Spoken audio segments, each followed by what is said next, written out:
नमस्कार दोस्तों, जय जोहार। मैं कौशल तिवारी और बिहनिया संझा में आपका स्वागत है।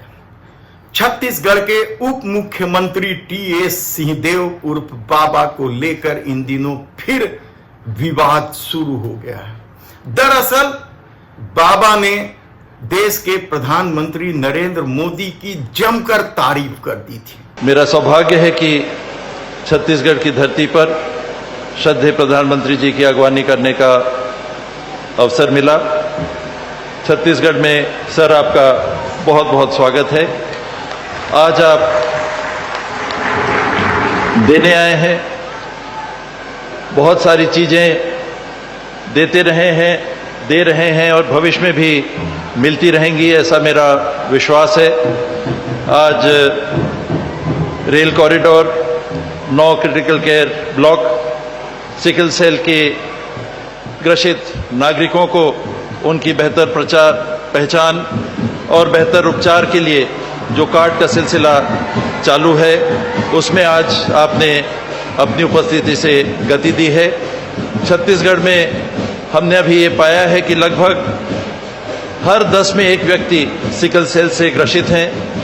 ये आदिवासी समाज के भी हैं, पिछड़े वर्ग के भी हैं, अन्य समाज के भी हैं और इनके लिए केंद्र के माध्यम से ध्यान आकर्षित करके जो काम हो रहा है, हमारे संविधान की संघीय व्यवस्था में, केंद्र के मार्गदर्शन में राज्य अपनी जिम्मेदारी निभाते हुए सदैव काम करता रहा है और मैं नहीं चूकना चाहूंगा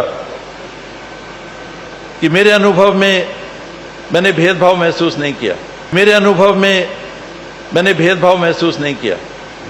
राज्य से हम लोगों ने अगर काम किया और मांगा तो बतौर हक, बतौर एक साथी केंद्र सरकार की ओर से कभी हाथ तंग नहीं रहे और मेरा विश्वास है कि आने वाले समय में इस देश को, इस प्रदेश को मिलकर अपनी संघीय ढांचे की व्यवस्था में निरंतर हम आगे बढ़ाते रहेंगे।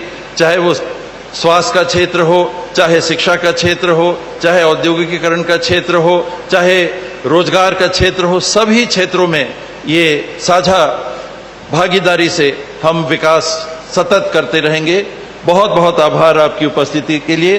धन्यवाद। जय हिंद, जय छत्तीसगढ़। और यही तारीफ इन दिनों मुद्दा बना हुआ है कि जब छत्तीसगढ़ के उप मुख्यमंत्री बाबा इस तरीके से मोदी सत्ता की तारीफ कर रहे हैं तो फिर कांग्रेस और घमंडिया गठबंधन के आरोपों का क्या मतलब, या भूपेश बघेल मुख्यमंत्री छत्तीसगढ़ के आरोपों का क्या मतलब, यह बात खुद देश के प्रधानमंत्री नरेंद्र मोदी ने कह दी।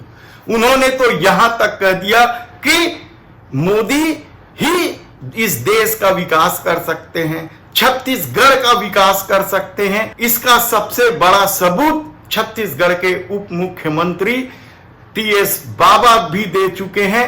और जब टीएस बाबा तारीफ कर रहे हैं, हकीकत बयान कर रहे हैं, तो उन्हें फांसी में लटकाने का खेल कांग्रेस के लोग कर रहे हैं। और ये बात मैं कर रहा हूं ऐसा नहीं, यहां के उप मुख्यमंत्री जी ने सार्वजनिक सभा में कही थी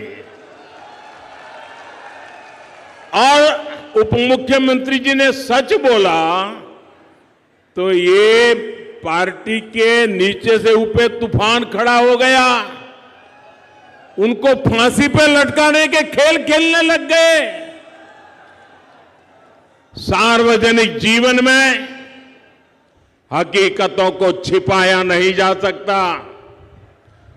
अगर कांग्रेस के ही नेता, कांग्रेस सरकार के उप मुख्यमंत्री भरी जनसभा में कहते हैं कि दिल्ली कभी अन्याय नहीं करता है, तो फिर हर एक को खुशी होनी चाहिए।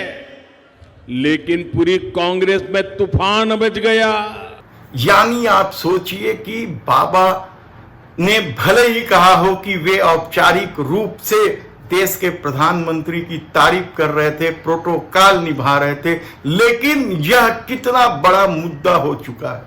देश के प्रधानमंत्री बिलासपुर में भरी आम सभा में जब यह बात कहते हैं कि बाबा हकीकत बयान कर रहे हैं और मुख्यमंत्री भूपेश बघेल को भी इस हकीकत को स्वीकार करना चाहिए, कांग्रेस को इस हकीकत को स्वीकार करना चाहिए कि देश के प्रधानमंत्री नरेंद्र मोदी किस तरीके से छत्तीसगढ़ का ख्याल रखते हैं।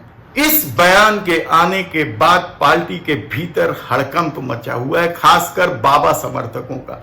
उनकी चिंता यह है कि क्या इस बयान के बाद बाबा की स्थिति कांग्रेस में और खराब। उनकी चिंता है कि क्या जो सपना देखा जा रहा है चुनाव के बाद मुख्यमंत्री बनने का, इस बयान ही सबसे बड़ी बाधा बन जाएगी।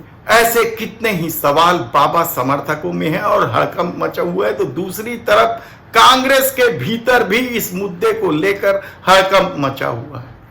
पहले भी बाबा के इस बयान को लेकर कांग्रेस के भीतर दबे जुबान पर आलोचना होती रही और कहा जा रहा है कि इस मामले को लेकर हाईकमान भी नाराज था और बाबा को सफाई देनी पड़ी थी कि यह केवल औपचारिक मामला था, वे प्रोटोकॉल का पालन कर रहे थे। मंच से कैसे कहते कि नरेंद्र मोदी यहां कुछ नहीं कर रहे हैं, इसलिए उन्हें यह सब कहना पड़ा। लेकिन दूसरी तरफ जब यह मुद्दे को देश के प्रधानमंत्री नरेंद्र मोदी ने स्वयं हवा दी है, तब कांग्रेस के भीतर क्या टीएस बाबा की स्थिति और कमजोर हुई है। क्या आने वाले दिनों में बाबा की मुसीबत और बढ़ सकती है। ऐसे कितने ही सवाल उठने लगे हैं। धन्यवाद।